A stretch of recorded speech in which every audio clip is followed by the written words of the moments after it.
아주 체계적으로, 너무나 체계적으로 이게 잘못되어 있어서 뭐가 잘못된지도 모르는 이런 체계적인 오류의 시대를 뒤집을 수 있는 건 진리입니다. 아멘. 진리로 이걸 한번 뒤집어줘야 돼요. 진리. 그러니까 이 시대는요, 선을 악이라고 하고 악을 선이라고 하는 시대예요. 선과 악이 바뀌어졌어요. 그러니까 이 진리로 무엇이 선이고 무엇이 악인지를 제대로 이제 우리가 알아야 하는 것입니다. 이걸 누가 할 수 있겠습니까? 진리를 가지고 있는 자들만이 할 수 있습니다. 그래서 이 진리, 바른 진리 안에서만 해결될 수 있는 문제, 오직 하나님의 말씀. 그렇습니다. 근데 여기서부터 이제 우리가 개념이 정리가 되어야 돼요. 무엇이 선이고 무엇이 악이고, 이게. 에레미야 4장 22절에는 내 백성이 나를 알지 못하는 어리석은 자요 지각이 없는 미련한 자식이라. 악을 행하기에는 지각이 있으나 선을 행하기에는 무지하다. 그러니 여러분, 이 지각이요, 이 타락을 하잖아요. 그러면 악을 행하는 데는 막 열려 있어요. 근데 악을 행하기에는 지각이 있습니다. 그런데 선을 행할 수 있는 지각이 없으니 능력이 없는 거예요. 그래서 결국은 어떻게 합니까? 하나님을 알지 못해요. 그래서 어리석은 자다, 미련한 자다, 이렇게 얘기하는 것입니다. 왜일까요? 왜? 이 기준이 하나님의 말씀인 진리여야 되는데 이 기준이 자기의 탐욕입니다. 그리고 자기 중심의 욕심이에요. 자기 생각, 나. 이게 기준이 되기 때문에 이제 진리가 기준이 되지 못하기 때문에 그래서 악을 행하는 것입니다. 내 탐심이 기준이 되니 내가 생각하는 대로, 옳은 대로 행하는 거예요. 그러니 그게 악이지 뭐겠습니까, 여러분? 하나님이 빠졌는데요. 진리의 말씀이 빠졌는데 아무리 옳다고 외쳐도. 여러분, 탈레반들은요, 자기들이 옳다고 생각합니다. 우리가 생각하기엔 어떻게 저런 사람이 있어 라고 생각하는데 그렇게 사상이 그렇게 무서운 거예요. 그들은 본인들이 옳은 생각을 하고 있어요. 의롭게 행하고 있어요. 그래서 자신들이 심판자가 되어서 이 타락한 이 현세 문화를 본인들이 지금 다 심판하고 있지 않습니까? 채찍으로, 형벌로. 그렇습니다. 그래서 이제 이 가장 최대의 불행이 바로 이제 악을 행하고 선을 행하지 못해서 하나님을 알지 못하는 것. 그래서 이제 저런 인류의, 그래서 이제 저런 사람들 때문에 인류가 불행해요. 힘이 있으니까. 그쵸? 목소리가 크니까 불행합니다.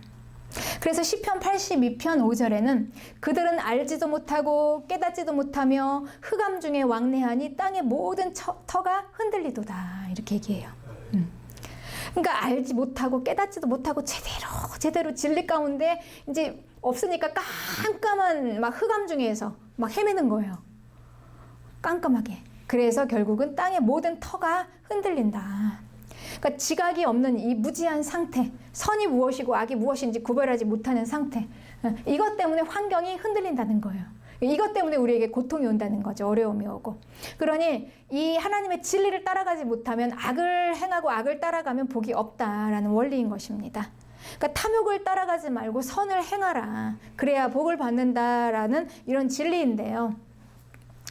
근데 이거는 그럼에도 불구하고 이거는 이 죄는 복도 없지만요, 이 결과는 또한 멸망이기도 합니다. 멸망. 뭐 죄인들이 하는 게 온전한 게 있겠습니까? 그쵸? 하나님은, 심판자는 오직 하나님 한 분이세요. 그러니까 여러분, 불완전한 인간이 그 본인들이 심판을 한다고 하는데 이게 얼마나 우습습니까? 그러니 이제 사람들이 고통을 당하는 거예요. 그런데 이 심판자이신 하나님은 반드시 이 자신의 피조물을 심판하십니다. 그분에게만 이런 심판을 할 수 있는 주권이 있어요. 왜냐? 그분이 만드셨기 때문에. 그분이 창조주이시니까 자기의 그 만든 피조물을 심판할 수 있는 권한이 왜 없겠습니까? 그래서 언젠가는 이 죄는 심판을 당하게 됩니다. 그래서 이 죄는요, 이 죄를 따라가고 악을 따라가다 보면 결국 인생이 불행하고 복이 없기도 하지만 그뿐만이 아니라 이제 멸망이기도 하는 것입니다. 다 끝나는 거예요. 그러니 우리가 진리 안에 있다는 게 얼마나 감사합니까? 우리가 진리를 알 수 있다는 게, 이런 기회를 우리가 하나님이 주시고 우리가 또한 그걸 붙잡고 진리 안에서 나갈 수 있다는 게 가장 큰 축복인 것을 믿으시기 바랍니다. 그래서 여러분, 어차피요, 이 나라는 영원하지 않아요. 분명히 끝이 있습니다. 제국은 영원하지 않아요. 많은 사람들은 이 허상으로 이 제국에서 유토피아를 건설하려고 개혁을 하겠다고 난리를 부리면서 자기 기준으로 내가 옳다, 내가 옳다. 다 틀려. 나만 옳아. 그래서 내 뜻을 따르지 않으면 너희들은 다 배교자야. 다 잘못됐어. 나는 최고야. 이렇게 이런 오류를 범하는 거예요. 이게 이제 더 나가서 탈레반 아닙니까? 그러니 내가 너희들을 징벌하겠다. 죽이는 거 아닙니까, 여러분? 이런 시스템이에요. 계속해서 이제 이런 관계입니다. 그렇습니다. 그래서 이제 이렇게 이제 언젠가는 끝이 있는 이 제국. 인간들은 영원할 거라고 생각해요. 허상이죠. 이 땅이 영원할 거라고 생각하니까 여기서 뭔가를 막 이루어보려고 하는 거 아닙니까? 세워보려고. 그렇죠. 그런데 하나님은요, 이 사람은 계속해서 이런 허상을 가지고 제국을 만들지만 하나님은 이 제국 속에서 하나님의 나라를 만드십니다. 하나님의 나라를 만드세요. 하나님 역사 속에서 하나님의 나라를 들여오셨습니다. 예수님이 이 땅의 역사 속에 하나님의 나라를 들여오셨을 때 그때 그 제국이 바로 로마 시대였어요. 로마. 하나님의 나라는 하나님께서 이 땅에 이스라엘이라는 나라를 통해서 시작하셨습니다. 이스라엘. 그런데 이스라엘도 이 땅에서 이스라엘이 이제 하나님이 그 육적인 이스라엘은 영원하지 않아요. 이제 이스라엘을 통해서 하나님께서 이제 영원한 하나님의 나라로 이제 이어가시는 것입니다. 하나님께서 이 땅에 이스라엘의 모든 것을 다 주셨습니다. 하나님 나라의 모든 것을. 그러니까 이 땅에 보여지는 나라인 이스라엘을 하나님께서 만드셔서 영원한 하나님의 나라로 이끌어 가시기 위해서 이스라엘에 하나님 나라에 갈 수 있는 모든 것을 다 담아주신 거예요. 말씀도 주셨습니다. 그리고 예배도 주셨어요. 믿음의 조상들도 주셨습니다. 그리고 예수 그리스도를 주셨습니다. 그러니까 우리는 이스라엘을 통해서 이제 하나님의 나라로 갈 수가 있어요. 이스라엘을 통과해서 하나님의 백성이 될 수 있습니다. 이게 바로 이제 예수님이 이 땅에 오신 목적이 아주 분명해요. 자기 백성을 위해서 오신 거예요. 자기 백성을 구원하러 이스라엘 왕으로 오신 것입니다. 그래서 이제 자기 백성을 모아 가실 것입니다. 영원한 하나님의 나라로. 우리는 그래서 그 나라를 소망하면서 사는 것입니다. 그 나라를 보고 사는 거예요. 하나님 나라의 왕으로 오셨습니다. 우리는 이거를 구원이라고 합니다. 이런 엄청난 일이 일어났어요. 엄청난 일이 이 땅에 일어났는데 이제 아무도 사람들은 이걸 인식하지 못해요. 제국은 이걸 알 수 없습니다. 이 영원히 없는 민 중에 한계입니다. 거기까지예요. 이 세상의 일, 육체의 일. 영원히 없는 자들에게는 이 제국의 일이 전부입니다. 세상 성공, 권력, 야망, 모든 거를 이걸 중심으로 해서 자신의 모든 스케줄을 다 잡습니다. 그러나 우리 하나님 나라의 백성들은 그렇게 하지 않습니다. 하나님 나라를 중심으로 이제 잡는 거죠. 모든 스케줄을. 그래서 이제 이 제국의 사람들은요, 이 제국의 일이 항상 가장 큰 일인 것 같아요. 육체의 일. 그러다 보니 영혼이 안 보이는 거예요. 영혼이라는 게 안 보여요. 그렇습니다. 그래서 이 세상 나라는요, 이제 이런 불안정한 가운데 그렇게 있기 때문에 평안이라는 게 있을 수가 없어요. 항상 불안정합니다. 그리고 항상 불안합니다. 항상 어지럽습니다. 그래서 여기에서 이제 살려니까 이제 이런 불안한 이 현장에서 살려니까 어떻게 해야 되겠습니까? 이제 살기 위해서 몸부림을 쳐야 하는 것입니다. 어디에 속할 것인가? 자기의 소속을 정하면서 이제 몸부림을 치면서 사는 거예요. 이제 어느 시대에나 같습니다. 그러니까 이 시대, 예수님이 하나님 나라를 들여온 이 로마의 제국 시대에도 그런 일이 있었어요. 그래서 이제 어떤 사람들은 사두개인들 이제 그 파에 속했어요. 이제 그들은 사독이라는 제사장의 이제 후예들이에요. 그러니까 그는 사독 제사장은 이제 제사장은 왕하고 많이 이렇게 관계를 하다 보니까 이제 아무래도 상위층이죠. 상류층. 그러니까 상류층의 종교인들이에요. 사두개인들. 이제 그 소속이 되어 있는 무리들이 있었어요. 그리고 또 모세의 율법을 잘 지키는 무리들이 있었습니다. 바리새인들. 근데 이제 대부분 보면 이렇게 예수님이 오셨을 때 그래도 가장 구원을 많이 받았던 그 부류가 바리새인들이었다고 합니다. 금욕주의자들. 근데 세례 요한 같은 그런 이제 계열들이죠. 그들은 에세네파 이런 자들이 있었습니다. 그리고 또 우리가 잘 아는 열심당원이 있었습니다. 셀롯, 시몬 이렇게 나오죠. 예수님의 제자. 제자들 중에서는 이 시몬과 그리고 가룟 유다가 열심당원이었습니다. 이들은 개혁자들이에요. 그러니까 이들은 이 세상을 개혁하려는 거예요. 이 잘못됐으니까. 우리가 옳은데. 그래서 이제 이 세상을 개혁해야 되는데 다 틀려요. 남들은. 그리고 우리가 처벌을 해야 되지 않겠습니까? 그러니 항상 단도를 몸에 가지고 다녔어요. 단도를. 그래서 이렇게 보다가 이제 시장을 같은데 이렇게 길거리를 지나다니다가요. 저 사람은 뭔가 배교자야 라는 생각이 들면 그냥 거침없이 단도를 꺼내가지고 찔러 죽였습니다. 자신들이 그렇게 이제 징벌을 한 거예요. 그러니 얼마나 무섭습니까? 가장 위험한 그룹이죠. 그러니까 이런 그룹들이 있었습니다. 그러니까 예수님은 과연 어디에 속하셨을까요? 예수님은요. 예수님은 여기에서 아무 곳에도 속하지 않으셨습니다, 여러분. 아무 곳에 속하시지 않으셨어요.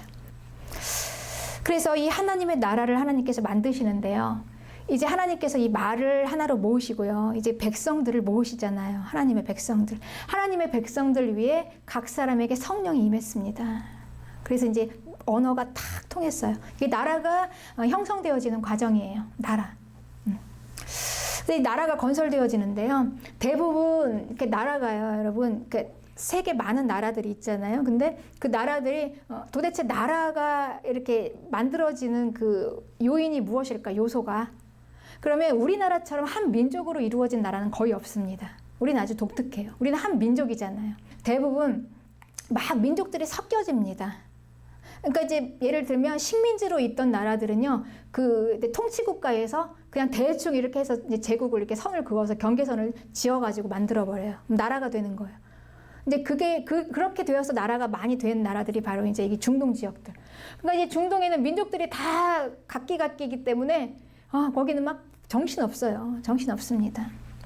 그래서 이제 이렇게 결국은 나라가 한 민족이 아니라는 얘기예요. 그래서 이제 이 나라를 만들기 위해서 하나님 나라의 그런 그 요소들은 누구냐는 거죠. 하나님 나라의 국민들은? 하나님 나라의 국민들은 누굴까요? 근데 이렇게 쭉 이렇게 거슬러 보면 예수님으로부터 이제 나와요. 예수님으로부터 쭉 누가복음에 이제 그 족보가 나옵니다. 거슬러서 쭉 보니까 그 가장 위가 누구였냐면요. 아브라함도 나오고 노아도 나오고 아담도 나왔는데 누가복음 3장 30절에 그 위는 아담이요 그 위는 하나님이시라 그랬어요. 그러니까 예수님으로부터 하나님까지 딱 이어지는 인류가 결국 하나라는 거예요. 그러니 육체로는 하나님 나라의 백성을 구분할 수가 없다는 얘기예요. 그럼 하나님의 나라의 백성을 뭔가 구분을 해야 되잖아요.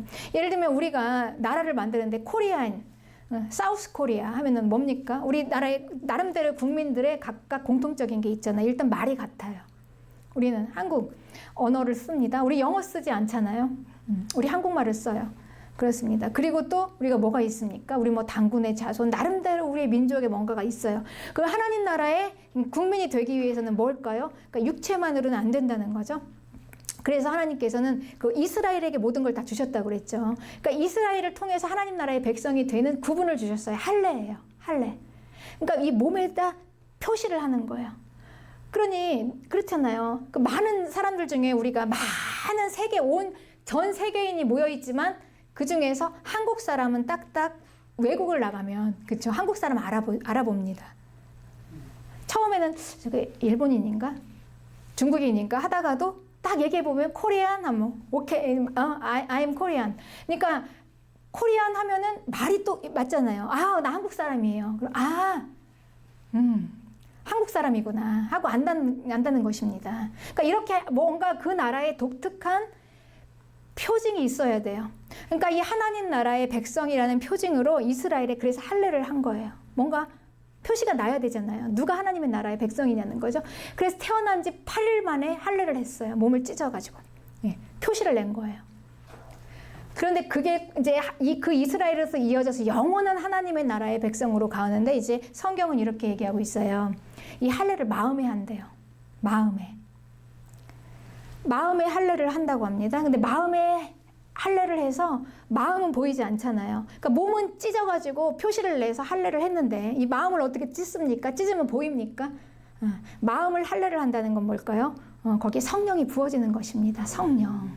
그래서 사도행전 2장 17절 하나님이 가라사대 말세에 내가 내 영으로 모든 육체에 부어주리니. 하나님께서 이제 이게 그 육체에 부어주세요. 이 영을. 하나님의 백성의 표시를요. 우리의 몸에 부어주시는 거예요. 이제는 몸을 찢지 않고. 몸을 찢어서 할례를 해서 하나님의 백성이 되게 하는 게 아니라 이 몸에 하나님의 그 성령을 부어주세요. 그래서 표시를 내는 거예요. 그러면 여러분 성령을 받은 사람과 안 받은 사람 이제 이렇게 구분이 되는 것입니다. 하나님의 백성이. 이스라엘에서는 할례를 받은 자와 안 받은 자 이렇게 구분이 됐습니다. 하나님의 백성이. 그런데 이제 영원한 하나님의 나라로 넘어갈 때 이제 하나님의 백성이 성령을 받은 자, 안 받은 자. 근데 이게 과연 구분이 될까요? 구분이 됩니다. 우리는 언어가 같아요. 한 언어잖아요. 성령 안에서. 말이 통해요. 알아듣습니다. 하나님의 말씀을 알아듣잖아요. 우리가 이 성령의 또 이끌리심이 있어요. 인도하심이. 그래서 이 보이지 않는 거죠, 이거는. 이 보이지 않는 이거는요, 우리가 뭐 사람의 생각으로 할 수 있는 게 아니에요. 뭐 지각을 사용해서 깨달을 수도 없는 거예요. 이거는 그냥 사람의 생각을 다 뛰어넘는 영의 세계. 이제 성령이니까 이제 그게 열리는 거죠. 그렇습니다. 그래서 이 성령을 받은 자들 구분했습니다. 하나님께서는 그 모든 이제 말세에 모든 육체에게 내 영을 부어줄 텐데 그 모든 육체가 누구냐는 거죠. 제한되어 있는 하나님의 백성. 그게 사도행전 2장 16절에 내가 내 영으로 남종과 여종. 그러니까 하나님의 종들. 그러니까 모든 육체지만 온 인류는 아니라는 거죠. 하나님의 백성들. 그리고 사도행전 2장 38절 너희가 회개하여 각각 예수 그리스도의 이름으로 세례를 받고 죄사함을 얻으라. 그리하면 성령을 선물로 받으리니. 그러니까 예수님을 믿고 예수님의 이름으로 세례를 받고 죄사함을 받으면 그러면 이제 주시는 거죠. 결과적으로 주시는 성령. 그러니까 이게 독특한 하나님의 백성의 정체성입니다. 예수님의 이름으로 세례를 받는 것입니다. 세례. 그러니까 이 하나님의 백성의 이 존재감이요 아주 탁월해요. 그러니까 그들은요 이제 이 구별이 되는 거예요. 이 성령 받지 못한 자들하고 성령 받은 자들하고 가장 큰 구분이 뭡니까? 지금 세례죠. 세례와 죄사함 그리고 성령. 그러니까 이 세례와 죄사함 성령이 같이 한 군데 묶어 있습니다. 왜냐하면 하나님의 백성이면은요 구별이 되는 거예요. 구별. 그러니까 할례를 왜 했습니까? 보통 이 사람들하고 구별하기 위해서 하나님의 백성으로. 그러면 이 하나님의 백성은 구별이 무엇입니까? 전에는 세상 따라 살았어요. 세상의 종이 되어서 세상 왕을 섬기면서. 그런데 그걸 다 씻어내는 거예요. 그 세상 것들을 다 씻어내. 그러니까 물이 더러운 걸 씻어내는 것처럼 예수님의 피가 우리를 다 씻어내는 거예요. 예수님의 이름으로 그래서 세례를 받는 것입니다. 그러니까 죄사함이 다 된 거죠. 깨끗해진 거죠. 이게 구분이에요. 그러면 이제 성령이 우리에게 임하는 겁니다. 그래서 이제 요한일서 5장 8절에는요. 증거하는 이가 셋이니 성령과 물과 피라. 또한 이 셋이 합하여 하나다. 그랬어요. 우리를 증거해요. 하나님의 자녀로. 그런데 누가 증거하시냐? 성령. 그리고 물, 피. 같이 이루어지는 거예요. 그러면 이제 구분이 돼요. 구분이 되는데 어떻게 구분이 되냐면 이제는 뭔가 달라져요. 그러니까 눈에 보이는 것처럼 이렇게 보여지는 게 아니고요. 뭔가 있어요. 성령 받은 사람만의 그 느낌이 있고 우리가 다 알아봅니다. 그리고 가장 중요한 게 뭐냐면 하나님께서 인도하심이 있어요. 이걸 어떻게 불가항력적으로 이걸 어떻게 설명을 합니까? 여러분 이게요. 우리가 이 예배의 자리가 사실은 우리가 그냥 내 힘과 내 의지로 나올 수 있다고 생각을 합니다. 많은 사람들이. 그냥 내가 계획 세워서 나오면 나올 수 있는 거야 이렇게 생각을 해요. 그런데 이게 그렇지 않아요. 여러분. 이제 우리가 육의 세계가 따로 있고 영의 세계가 따로 있어요. 육의 세계는 지금까지 우리가 살아왔던 세상. 내 의지로 내 열심과 내 힘으로 그냥 해보는 세상이에요. 그런데 이 영의 세상은요. 여기서는 내 힘만 가지고 안 되는 세상이 또 있어요. 네. 불가항력적인 이 힘이 나를 이끄는 이 세상이 있습니다. 그런데 이 영의 세상을 육의 눈으로 보여지냐? 안 보여져요. 근데 안 보여지는데 이제 이 성령이 그래서 이제 하나님의 은혜가 우리를 딱 뚫고 이제 들어오십니다. 우리 육체를 딱 뚫고 들어오시면 영의 눈이 떠져요. 그리고 이제 보여지기 시작하는 거예요. 영의 세상이. 그리고 이제 성령의 사람이 되어져야지만이 비로소 이 모임에 참석할 수 있는 것입니다. 그 전까지는 여러분 안 돼요. 그래서 저는 참 많은 그런 걸 봤어요. 정말 그러니까 인간적인 의리로도 그렇고 정으로도 그렇고 꼭 와야 할 것 같고 그래서 몇 번이나 약속을 하고 꼭 나오겠다고 했는데 결국은 못 나와요. 못 나와요. 10번, 20번 약속만 하다가 결국은 못 나오시고 뭐 연락이 끊겨지신 분들이 한둘이 아니에요. 그 사람의 힘으로 안 되는 거예요. 네. 이끄심이 있습니다. 그래서 하나님의 생명이 우리 안에 있어서 성령이 우리를 이끄셔서 그래서 우리가 하나님의 자녀가 되는 것입니다. 그런데 우리가 이게 우리를 하나님의 자녀라고 증거하는 이 증거예요. 이것들이. 그리고 이 증거를 믿는 믿음이 바로 세상을 이기는 믿음입니다. 요한일서 4장에서는요. 그의 계명들은 무거운 것이 아니로다. 하나님께로서 앉자마자 세상을 이긴다. 이 믿음이. 그러니까 우리가 제국 안에서 아무리 세상이 흉흉해도요. 아무리 세상이 어지럽고 못 살겠다 해도 우리는 그렇지 않아요. 하나님 나라의 백성들은 거기서 관계 없습니다. 우리는 왜냐하면 세상이 근거지가 아니니까요. 세상이 멸망해서 다 무너져도 우리는 상관이 없어요. 우리는 하나님 나라의 백성이잖아요. 그래서 우리가 이 세상 안에서 제국 안에 살 때 우리는 이 믿음으로 이 증거를 가진 이 믿음으로 세상을 이기는 것입니다. 그래서 우리가 세상을 살면서 힘들어 죽겠다 너무 고통스러워 이거는요 세상 사람들이 하는 이야기예요. 우리는 여기에 관계 없어요. 전혀 영향을 받지 않습니다. 뭐 전혀라고 할 수는 없죠. 우리도 몸을 가지고 살고 있으니까 일부는 어느 정도 불편함은 있지만 영향은 받지 않아요. 우리는 다 하나님 나라의 질서대로 삽니다. 그렇습니다. 그래서 우리는 그게 이제 하나님의 백성이에요. 예수님께서 이 하나님의 백성을 이렇게 간추려서 쭉 모으신 거예요. 이게 구분을 하신 것입니다. 이렇게 성령 받은 자들, 하나님의 백성으로. 그러니 이 하나님의 백성은 누굽니까? 육체의 사람은 들어갈 수가 없다는 거예요. 그러니까 성령이 없는 자들은 들어갈 수가 없다는 것입니다. 세상이 아무리 강성해 보여도요. 여러분 언젠가 이 세상은요. 이 원리에 따라서 언젠가 끝이 있어요. 때가 있습니다. 이제 문을 닫을 때가 있어요. 있습니다. 셔터를 내릴 때가 있는 거예요. 그러니까 이 폐역해서 멸망을 향해서 달려가고 있는 이 시대에 우리의 살 길은 오직 예수 그리스도. 아멘. 생명. 아멘. 누구든지 이 주님의 이름을 부르는 자는 이 생명을 얻을 수가 있습니다. 그러니까 우리가 이 일을 하시려고 예수님께서 우리를 데리러 오신 거예요. 이 땅에 하나님의 나라를 만드시고 누구든지 오라고 부르시는 것입니다. 누구든지 원하는 자에게 이 성령을 나누어 주세요. 그래서 하나님의 나라는 이 성령을 받은 자들입니다. 하나님의 나라의 백성들, 하나님이 선택하신 하나님의 자녀들은 누구든지 예수 그리스도의 이름을 부르면 이 성령을 받을 수가 있습니다.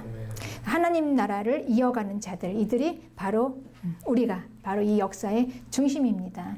성도는 패역한 시대에 하나님의 나라의 방법으로 살아가는 사람들입니다. 그들을 통치하시는 성령이 오셨습니다. 왕의 통치가 시작되었습니다. 하나님의 나라가 이 땅에 임하였습니다. 이제 마라나타 교회 성도님들은 하나님 나라의 백성으로 이 제국 안에서 힘있게 살아가시기를 주님의 이름으로 축복합니다.